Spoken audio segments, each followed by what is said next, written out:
Selamat datang di Broscast Bram Reza Rivo Ngobrol santai di di podcast. Yeay!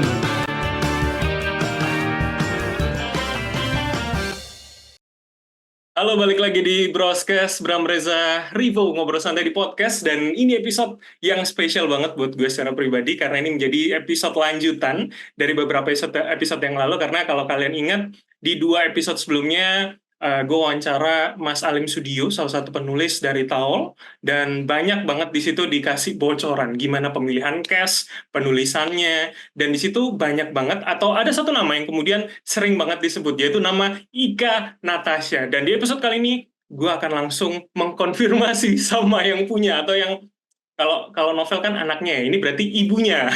Halo, selamat siang Mbak Ika, apa kabar? Hai, selamat siang. Apa kabar, Alhamdulillah Bram? baik. Thank you udah berkenan untuk bergabung nih Mbak. Sure. Senang Dengan senang banget. hati. Maaf ya Ini harus lewat Zoom karena aku nggak di Jakarta. Iya nggak apa-apa, tapi artinya udah berkenan, sudah bisa tampil, dan aku izin nanti konfirmasi beberapa hal ya. Ini buat aku udah Boleh, senang banget. boleh. Jadi Konfirmasi ke sana kayak mau kesaksian ini. nah ini karena di episode yang lalu Mas Alim tuh bilangnya gini, yang getol nama seorang Niko itu adalah Ika Natasha. Kalau dia malah jadi devil advocate, katanya emang Nikonya mau. Misalkan kalau Ika mungkin memang menggebu-gebu Nicholas, saya malah cenderung tidak menggebu-gebu gitu, karena saya untuk siap ditolak sama Daripada kecewa nih ya. gitu. Jadi kayak memang dia mau gitu. Jadi kayak, emang dia mau gitu. Jadi kayak saya cenderung menjadi devil's advocate untuk pemilihan Nicholas Saputra gitu. Ini bener nggak sih Mbak? Dari awal tuh aku emang pengen Niko gitu kan. Tapi kita tahu bahwa Niko sangat selektif dalam memilih proyek. Kemudian abis itu juga dia tidak terlalu sering main juga. Paling satu film 1 tahun kali ya gitu kan. Dan Niko tuh belum pernah terlibat dalam proyek yang dari bukuku. Jadi wajar semua orang gitu yang ada meragukan gitu kan. Bisa nggak ya gitu. Terus ada temanku yang kebetulan kenal Niko. Jadi aku minta nomor Niko dari dia. Aku kontak, kita kenalan, kita ngobrol. Aku ceritain bahwa ada satu film dari bukuku yang akan sedang digarap, judulnya The Architecture of Love. Kalau sekarang kita dengan playful menyingkatnya dengan Taol ya, biar gampang diingat. Tapi Mbak izin, Terus, Mbak sebagai yang punya atau ibunya si buku ini berkenannya dijabarkan Architecture of Love atau Taol kita nyebutnya? aku sih nggak masalah. Oke. Karena dari dulu pun pembacaku banyak yang nyingkat Taol juga soal main gitu. Terus abis itu ya udah ngobrol kenalan, kita kasih skripnya. Jadi pada saat skripnya ditulis itu sebenarnya belum ada pemainnya gitu, baru Putri yang udah kita lock, Putri Marino sebagai Raya gitu. Terus habis itu kenalan, ngobrol segala macam, Niko punya masukan, kemudian akhirnya Mas Teddy Suryatmaja juga masuk sebagai sutradara, Mas Teddy juga diskusi sama Niko gitu. Ya udah akhirnya Niko mau gitu. So Alim was correct bahwa dia doubtful Niko pengen main film ini gitu. Tapi aku percaya sih dulu ada seorang aktris yang pernah main di filmku bilang bahwa dia percaya setiap pemeran itu akan menemukan jodohnya gitu. Setiap karakter akan menemukan jodohnya, dan ternyata memang karakter River di The Architecture of Love ini berjodohnya sama Niko. Tapi bukan itu bayangan seorang Ika Natasha saat membuat atau kemudian saat mendengar respon dari netizen. Ini kan cukup melibatkan netizen juga ya, Mbak Ika? Jadi kalau pas nulis aku nggak pernah bayangin siapa-siapa gitu. Itu sesuatu hal yang selalu aku hindari, dan emang my brain doesn't function that way gitu. Jadi aku nggak pernah kayak membayangkan siapa-siapa. Kenapa? Supaya dia bisa lebih bebas kan untuk dituangkan. Kalau kita udah membayangkan seseorang kan pasti range emosi atau apapun itu yang kita tuliskan akan ya, oh kalau dia yang main nanti nggak bisa nih, oh kalau yang ini nggak bisa nih gitu. Jadi aku nggak pernah memikirkan hal itu, termasuk juga masalah lokasi. Kalau kita dari mulai nulis kita udah ngecek lokasi bahwa oh di sini nggak mungkin nih, di sini nggak mungkin nih gitu kan, ya susah gitu kan. Oh aku barusan dapat kabar tuh. Apa tuh? Apa namanya? The Architecture of Love nanti yang nobar di Plaza Senayan itu sold out tuh, udah merek semua. Wow, selamat. Keren banget. Sold Ini out. pas kita tapping pas Wuhu. tanggal merah, jadi pas banget pasti banyak orang nonton nih, Mbak. Iya, iya, iya, iya. Iya, Hmm. ya. Jadi alhamdulillah gitu filmnya disambut dengan meriah gitu. Dan semuanya jadi dimudahkan di film ini, menyenangkan sekali. Jadi, tapi so far artinya ini sesuai ekspektasi nggak sih dari seorang penulis untuk respon, Pak? Saya yakin respon yang dulu sudah ada untuk novelnya, tapi untuk filmnya sesuai nggak? Eh, Kalau aku sih gini, dalam setiap penggarapan film kan aku selalu terlibat dari A sampai Z gitu kan. Dari mulai kita pertama ketemu produser, aku pertama ketemu Pak Parwes, kita ngobrol. Itu kita ngobrolnya udah teknis loh. Kayak siapa Oke, ya yang bakal jadi pemain, terus kita bisa nggak syuting di ini gitu. Jadi adegannya udah kita breakdown gitu. oke. Jadi aku udah punya keynote presentation yang isinya adegan ini bisa di-tweak, adegan ini bisa di-shoot di Indonesia, adegan ini harus di New York, adegan ini begini gitu kan. Karena di bukunya itu sebenarnya ada adegan di San Francisco juga, di Melbourne juga, tapi beberapa kita concise-kan kan gitu. Terus yang ini bisa seperti apa itu kita sudah seteknis itu ngobrolnya gitu. Dan pada saat aku diperlihatkan filmnya pertama kali di screening ya, kita istilahnya screening. Jadi setelah selesai dijahit itu hasil syutingnya namanya assembly cut, itu dirapiin lagi sama editor dan sama Mas Teddy dan Pak Parwes. Kemudian aku diundang ke Jakarta buat lihat di screeningnya itu aja aku yang udah baper sendiri sebagai penulis ya. Maksudnya sudah ada 3 film sebelumnya sebelum si Tawal ini, dan aku merasa pribadi, personally, dan dengan jujur, Tawal adalah film yang aku paling puas Oke. sebagai penulis gitu. Karena menurut aku yang sulit dari proses adaptasi itu adalah bukan memindahkan adegan gitu, tapi memindahkan perasaan. Bahwa perasaan yang kita rasakan pada saat membaca bukunya itu harus kurang lebih sama dengan perasaan yang kita rasakan waktu nonton gitu. Kalau kita gemes di bukunya, kita juga gemes di sini. Kalau kita misalnya haru di bukunya, juga harus haru di sini. Nah, itu yang sulit tuh memindahkan. Dan we are very lucky bahwa kita juga punya Mas Teddy Suryatmaja yang very genius, very brilliant. Dia mempertajam segala macam yang sudah aku kerjakan bareng Alim, sehingga emosinya pada saat shoot itu benar-benar optimal sesuai porsinya.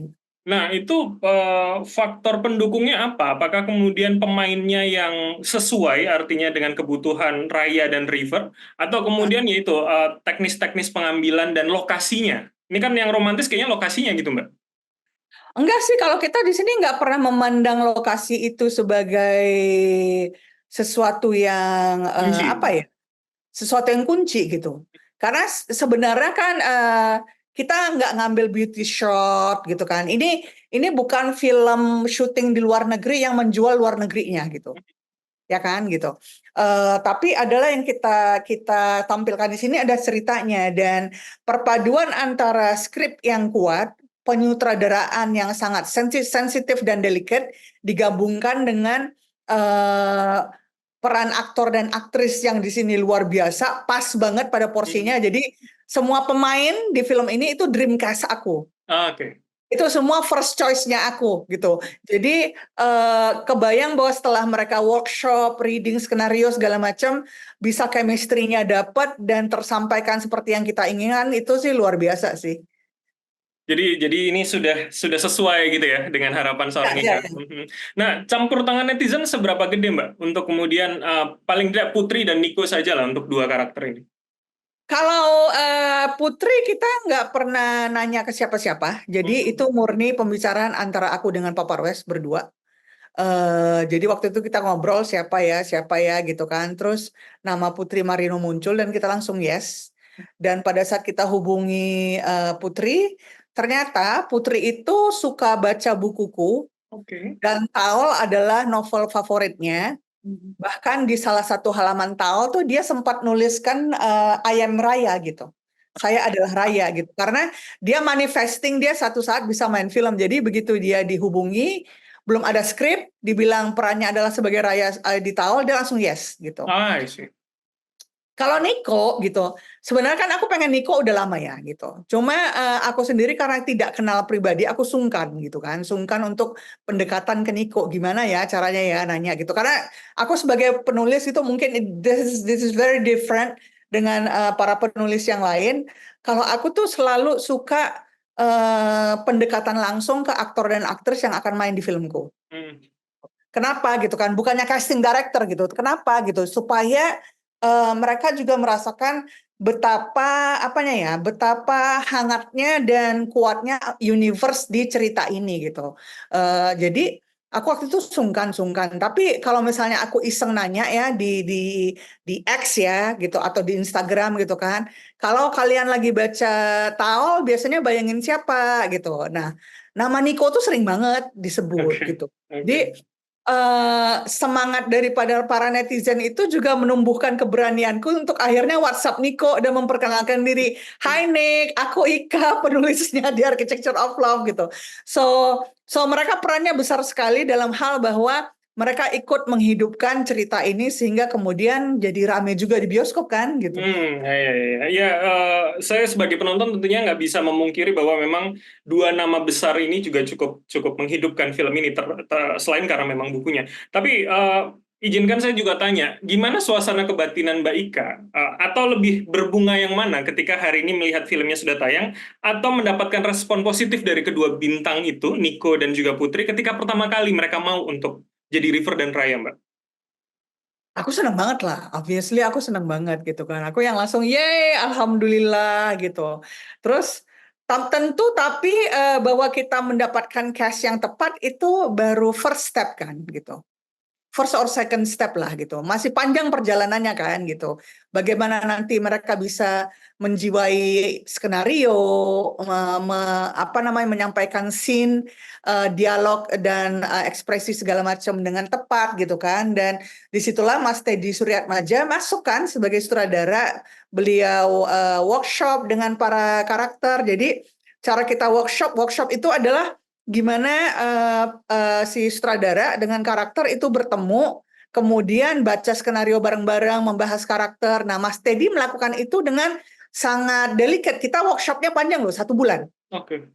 Gitu, 1 bulan. Dan itu cukup lumayan panjang untuk sebuah film Indonesia ya. Jadi, misalnya hari ini nih Mas Teddy cuma ketemu sama Niko sama Putri. Dan mereka cuma membahas River sama Raya aja gitu. Besoknya Mas Teddy ketemu dengan Putri dengan Jihan. Yang dibahas adalah gimana hubungan persahabatannya Erin dengan Raya gitu. Besoknya ketemu dengan Niko dengan Jerome. Yang dibahas adalah gimana Aga dengan River gitu. Jadi benar-benar pendekatannya itu satu persatu. Jadi kita tuh kayak compounding the result gitu. Jadi pelan-pelan kita kumpulin sehingga akhirnya yang disaksikan oleh teman-teman di layar sekarang, I'm very happy.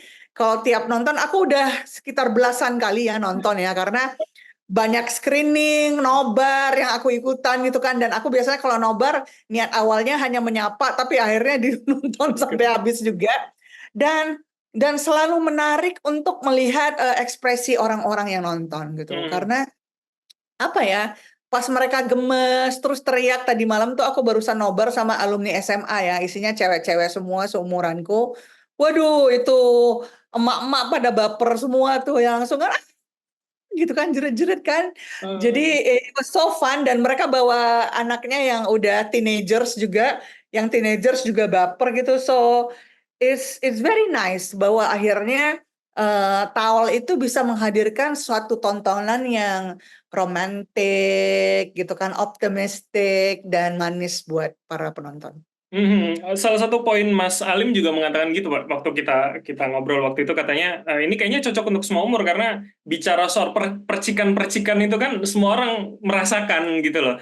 Jadi memang ini menjadi targetnya untuk filmnya bahwa bisa dilihat oleh banyak range umur gitu, baik Kak? Sebenarnya secara target kita nggak pernah mikirin ya bahwa harus bisa ngena di umur berapa. Cuma yang kita lakukan pertama kali adalah to make sure that the story itself is solid gitu. Kita memastikan ceritanya solid gitu.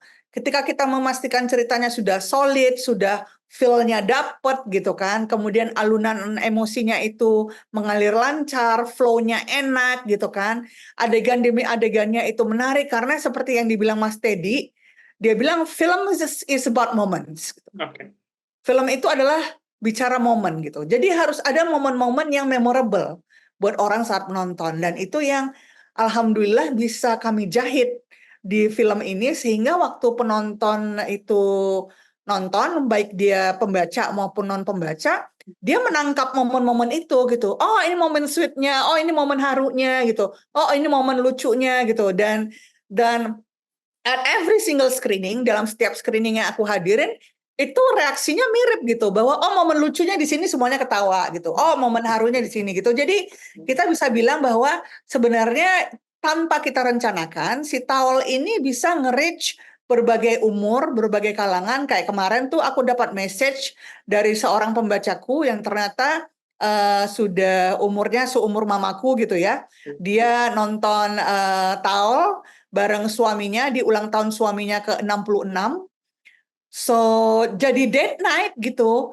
Dan kemarin ada juga yang salah satu pimpinan perusahaan yang aku kenal gitu kan, dia date night sama istrinya dan dia udah nonton 3 kali gitu. Jadi this film bukan cuma asik dinikmatin oleh cewek-cewek. Awalnya kan gitu tuh, cewek-cewek yang flocking the cinemas, kemudian gemesan bareng jerit-jerit gitu. Tapi dia pelan-pelan jadi date movie, pelan-pelan jadi family movie. Jadi ada yang bawa anaknya, ada yang nonton ibu dan anak, jadi mother and daughter time gitu. So, dan kalau ada temanku yang satu tuh dia father and daughter's time gitu. Jadi dia nunjukin, oh cowok yang benar itu begini, yang begini gitu. So it's very interesting to see this. I mean, we never imagine bahwa dia bakal seperti ini, but we are very happy, obviously. Ini ya, menjadi communal experience ya akhirnya ya. Betul, communal experience gitu. Dan communal experience itu sesuatu yang tidak bisa dibeli ya. Maksudnya kalau kita nonton, usually when we talk about romance movies gitu and drama movies gitu, kita selalu bilang bahwa entar nonton di TV aja bisa gitu kan. Tapi sebenarnya yang menarik dari Towel ini adalah dia mungkin satu-satunya film non horor yang bikin orang jejeritan di bioskop gitu. Iya. Gitu. Bukan karena seram, tapi karena gemes gitu. Jadi momen jejeritannya itu kalau dirasain rame-rame di bioskop tuh seru banget. So forgive me for being too blunt gitu kan. Tapi you guys must see this movie at the cinema, beneran deh gitu. Karena itu tuh pengalaman yang tak terlupakan loh, bahwa bisa jejeritan bareng dengan strangers di kiri kanan terus gemes-gemesan gitu, sampai ada yang nepok-nepokin sebelahnya gitu kan. Walaupun nggak kenal. Iya sih, saya juga gemes sama River, kenapa pindah-pindah terus gitu. Tapi itu ada di novel ya, Mbak. Kalau gitu saya ingin masuk di soal bagaimana pengadaptasiannya. Kemarin saya sudah baca bukunya sebelum nonton novelnya gitu. Ini kan artinya cukup panjang. Kalau di novel pacingnya agak detail dan agak lambat begitu, menjelaskan banyak detail-detail motivasi dari setiap tindakan Raya dan juga River gitu. Tapi kemudian rasanya di film cukup dipersingkat. Mas Alim kemarin menjawab dengan karena film tidak bisa memotret semuanya. Nah, saya mau tanya bagaimana kemudian tantangan itu buat Mbak? Artinya Mbak punya semua universe dari awal, tapi bagaimana kerelaannya untuk memadatkan itu, Mbak? Aku kan juga penonton film juga kan gitu. Aku bisa ke bioskop seminggu sampai 2-3 kali gitu. Terus belum lagi yang ditonton di TV gitu. Dan aku tahu bahwa cara seseorang menikmati film dengan cara seseorang menikmati buku itu beda. Oke. Di buku memang kita perlu sangat detail dan kena emosinya sehingga orang tuh terus membalik ke halaman berikutnya kan. Sampai bukunya selesai gitu. Ada yang butuh sekali duduk, ada yang one sitting gitu kan, ada yang mungkin break dulu kemudian baca nanti gitu kan. Kalau saya baca ulang-ulang Mbak biar ngerti. Atau baca yang ulang-ulang gitu kan gitu. Atau yang udah sampai halaman segini tapi tadi kayaknya gini sih, terus balik lagi ke sini gitu. Tapi di film people have to sit at the cinema. Mereka harus duduk di bioskop selama 2 jam dan perhatiannya harus tidak teralihkan gitu. Itu yang sulit loh. When we make films, that is what's difficult gitu. Gimana bisa menangkap perhatian orang selama 2 jam dan dia nggak teralih ngapa-ngapain pun gitu, nggak main HP gitu kan, nggak bahas yang lain sama temennya gitu kan. Bahkan ada yang rela nahan pipis biar nggak ketinggalan adegan gitu. Itu a whole different ball game gitu. Jadi waktu kita melakukan proses adaptasi gitu, satu pakem yang aku pegang itu sederhana, bahwa yang kita jagain itu adalah dua hal aja. The sanctity of the characters, kemurnian dari karakter-karakternya, dalam arti dia tidak boleh ditweak terlalu banyak, karena itulah yang dikenal oleh pembaca kan gitu. Betul. Kemudian juga the soul of the story. Jadi jiwa ceritanya. Jiwa ceritanya nggak boleh berubah. Misalkan tadinya di buku itu happy ending, tapi kemudian di film kita buat sad ending, wow, that's gonna be disastrous gitu. Karena gimana pun dia feel-nya harus sama kan. Jadi itu aja yang dipegang gitu. Nah, ketika itu kita pegang, terus kemudian aku juga lebih detail akan memilih beberapa adegan kunci yang menurutku wajib ada di novel gitu. Dan itu aku diskusikan dengan Alim selaku penulis skenario. Kebetulan aku udah pernah kerja bareng Alim di film sebelumnya di T4 Jadi Alim memahami aku memahami Alim gitu. Jadi kita walaupun nggak pernah ketemu dalam proses penulisan, jadi kita cuma lihat WhatsApp, teleponan, Zoom-an aja nggak pernah gitu. Jadi kita bisa saling memahami bahwa oh Alim ngerti maunya aku apa, aku ngerti maunya filmnya apa gitu. Jadi kita sama-sama menyatukan pandangan itu. Kemudian ketika Mas Teddy masuk juga Mas Teddy ngasih masukan-masukan yang menurut kita, oh ya benar ya kalau adegan ini kita taruh di awal ini lebih nendang daripada misalnya kita taruh di belakang. Makanya di filmnya juga pace-nya ada yang ini kan apa namanya? Ada yang non-linear juga kan, ada yang maju mundur juga gitu. Karena that's the way we toy with the audience feelings. Cara kita bermain-main dengan perasaan para audience. Nah, itu gimana akhirnya Mbak atau merespon para pembaca yang akhirnya berkomentar filmnya mempunyai signature yang berbeda begitu Mbak? It doesn't matter to me, nggak apa-apa gitu. Karena Taul ini beda gitu. Taul ini beda dari film-film adaptasiku yang lain gitu. Taul itu filmnya itu melengkapi yang tidak ada di bukunya melengkapi yang tidak ada di filmnya. Oke. Jadi mereka seperti two pieces of puzzle gitu. Jadi dua piece puzzle yang begini gitu. Pada saat kita baca bukunya aja, is it fine? Yes. Pada saat kita nonton filmnya aja, is it fine? Yes gitu. Tapi pada saat kita mencoba baca bukunya, nonton filmnya, atau nonton filmnya dulu kemudian baca bukunya, kita lihat yang, oh ternyata gini ya gitu. Jadi ada a whole other experience yang dirasakan orang dan aku bahagia banget bahwa kemudian yang setelah nonton banyak yang lagi nyari bukunya dan baca lagi. Ada juga pembaca yang udah baca bukunya sekian tahun yang lalu karena bukunya terbitnya 2016 kan gitu.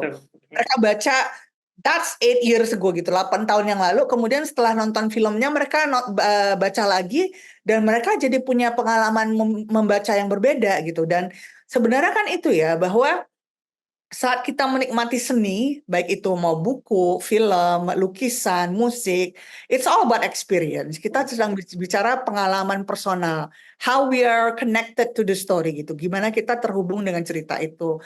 Dan aku senang sih bahwa dari respon-responnya sejauh ini 99.9% are very happy. We cannot make everybody happy because we are not Nutella gitu kan. Tapi bahwa kami aja yang di tim ya, kayak aku, para cast, sutradara, produser, the whole promotion team, kami tuh sayang banget sama film ini gitu. We're very proud of it. Kami bangga gitu dan semoga yang kami hadirkan ini memang memberi warna baru kepada perfilman Indonesia yang belakangan ini genrenya juga itu aja. So trying to give colors to it. Kita kasih warna baru. Dan juga oase ya buat penonton dengan tanggal merah yang banyak jadi ada pilihan yang lain gitu loh Mbak. Iya, betul.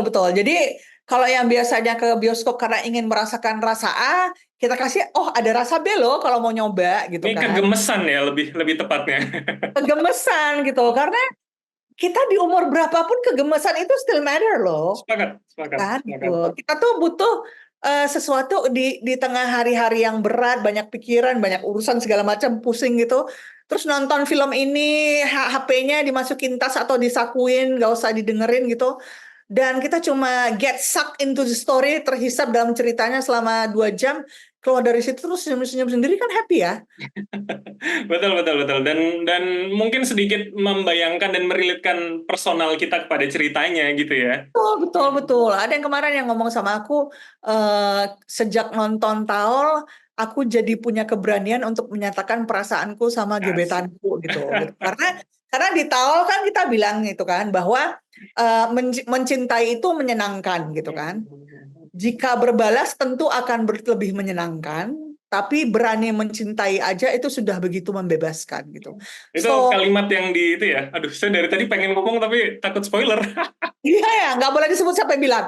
Tapi, tapi itu sengaja line itu kami bikin untuk bikin orang percaya bahwa kita tuh nggak pernah kalah kalau berani mencinta gitu. Karena ditolak kitanya udah berani, diterima, seneng banget kan gitu kan. Tapi kalau kita dan di ujungnya tuh ada satu monolog pada saat adegan Raya launching buku tuh, Ya. yang di ujung kan dia bacain monolog kan itu monolognya aku yang tulis gitu karena aku diminta oleh Mas Teddy untuk bikin kalau adegan launching seperti apa biasanya bacain potongannya terus potongan ceritanya itu aku tulis dan di situ kita mengungkapkan bahwa manusia memang semestinya memakai hati untuk mencinta. Karena mencinta itu tidak pernah sia-sia. So, itu sebenarnya the huge message yang mau kita sampaikan. Karena zaman sekarang banyak orang yang takut jatuh cinta karena takut ditolak. Terus kemudian, ya tahu sendirilah berita sekarang macam-macam ada yang selingkuh lah, ada yang dikerjain lah, ada yang gini gitu kan. Tapi kalau kita smart enough dalam menghandle perasaan sendiri, it's gonna be fun. Ya, betul sepakat. Dan memang pesan di akhir itu buat saya cukup ngena sih Mbak, even dari dia dan saya pengen nyebut dari tadi gemes gitu. Mbak Eka, kalau bicara soal personal, nih Mbak tadi sudah mengatakan penulis harus merasa relate dan personal untuk ceritanya. Saya sebagai pembaca buku aja deh, saya merasa bahwa karakter Raya itu bener nggak sih ini curhatannya seorang Ika gitu, kegelisahan seorang penulis. Misalkan di novel 3 hal yang nggak suka ditanyakan, misalkan lagi bercerita tentang apa, idenya dari mana, dengerin curhatan gue dong, itu kan ada di novelnya ya. Itu sebetulnya kegelisahan dan kebencian Ika juga nggak sih ditanya orang kayak gitu?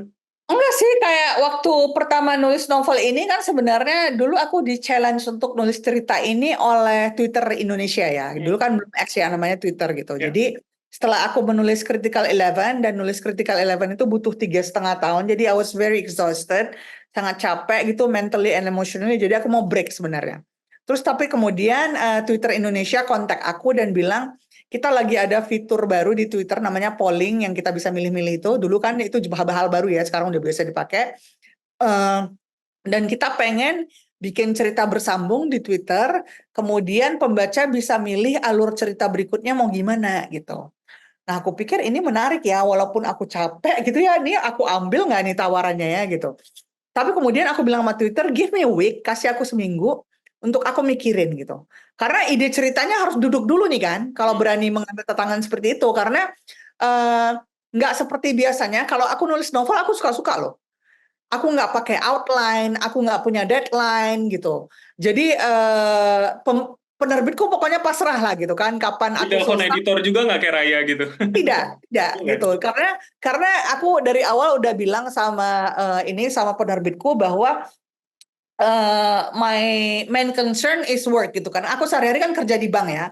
Aku masih aktif bekerja di Bank Mandiri gitu. Jadi aku selalu bilang bahwa di waktu itu aku bilang sama Twitter Indonesia bahwa give me a week, aku pikirin. Terus aku pikir setelah dalam seminggu itu aku mikir ya. Dan aku kan selalu karakter base ya. Jadi bermula dari karakter gitu. Karakter apa ya yang gua nggak capek riset gitu. Ya penulis gitu. Yang tahu karena ngalamin. Karena ngalamin kan gitu. Jadi akhirnya ya udah aku bikin tuh karakternya penulis dan kemudian penulis masalah terbesar dalam hidupnya apa sih kalau nggak bisa nulis gitu.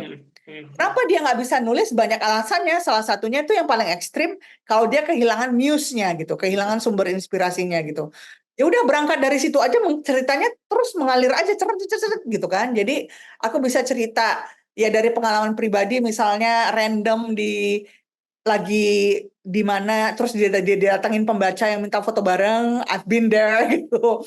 Terus kemudian lagi cek-cek sosial media terus ada yang nanyain gitu kan, Mbak kapan keluar buku barunya gitu kan. I've been there gitu. Jadi pengalaman bagian penulisnya itu sangat realistik gitu. Bahkan adegan book launchingnya itu sangat realistik gitu. Oke. Walaupun Jadi, ini nonton Tom and Jerry juga realistik, Mbak? Aku jujur nggak nonton kartun ya. Kalau Oke. yang kartun gitu nggak, itu dari zaman dulu. Tapi Pixar aku nonton. Tapi sering tuh kejadian bahwa aku pengen nulis tapi end up Netflix kan gitu. Tapi Raya kenapa Tom and Jerry kalau di novelnya gitu Mbak nontonnya? Because it's just funny aja gitu. Oke. Karena aku pikir kayak lucu aja bahwa ada yang lagi nulis harusnya malah cekikikan nonton Tom and Jerry gitu kan. Mungkin itu cara Raya kalau di buku ya kan, kalau di film kan nggak ada kan gitu. Itu cara Raya untuk nunjukin bahwa gue lagi stres banget nih nulis, I need something to laugh gitu. Jadi dia nontonnya Tom and Jerry. Iya, iya, iya. Ya, saya berani nyebut karena ada di novel, Mbak. Karena bukan di film. Iya. Oke, Mbak. Jadi sebetulnya Mbak cukup lekat sebagai penulis dengan New York kah? Bisa mengetahui detail-detail itu atau kemudian akhirnya karakter River bisa menceritakan banyak sejarah soal bangunan-bangunan itu, Mbak? Aku riset kalau aku pribadi gitu. Jadi kalau di novel aku riset dan ini trivia, waktu nulis The Architecture of Love the novel, aku belum pernah ke New York. Oke. Mbak tahu bagaimana vibes dan misalkan bercerita antar sisi yang di bawah tanah itu gimana? Purely research. Oke. Purely research. Jadi I read a lot of books gitu, banyak baca buku, nanya ke teman-teman yang udah pernah ke sana, kayak tempat yang asik di mana aja. I watch tons of videos. Kalau di YouTube kan banyak vlog-vlog para traveler ya yang pergi ke New York. I watch those gitu. Terus kemudian aku cari tempat-tempat yang memang bisa meninggalkan kesan yang memorable gitu. Dan itu aku tuangkan di buku. Dan kemudian waktu kita syuting di Grand Central itu kan gak gampang ya gitu.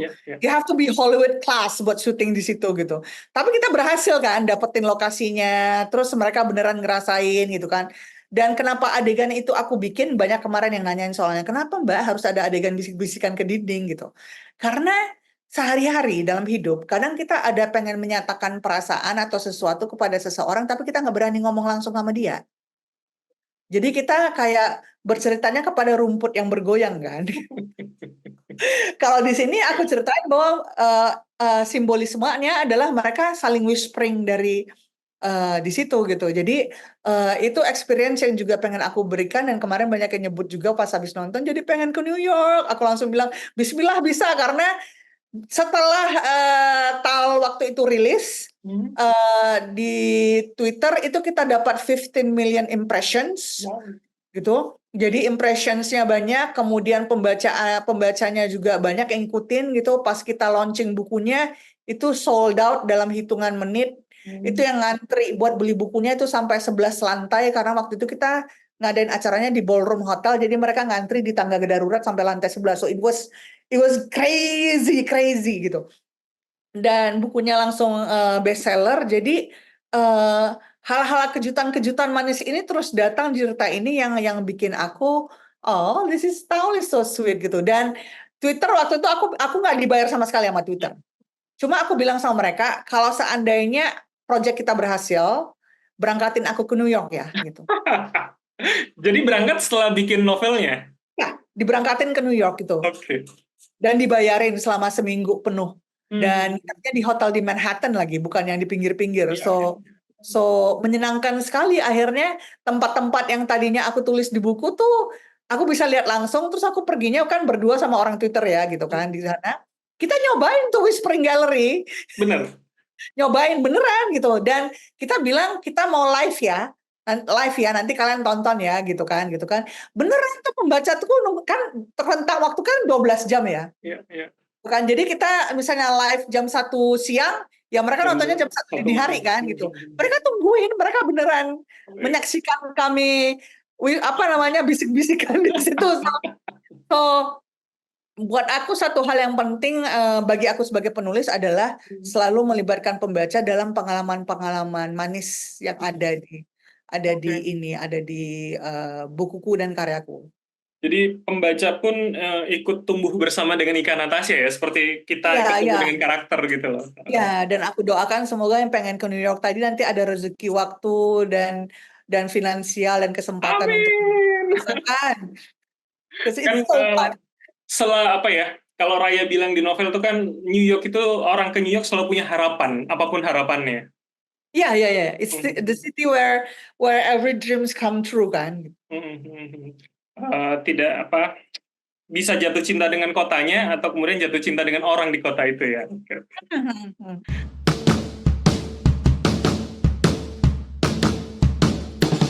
Selamat datang di Broscast. Bram Reza Rivo ngobrol santai di podcast. Yeay!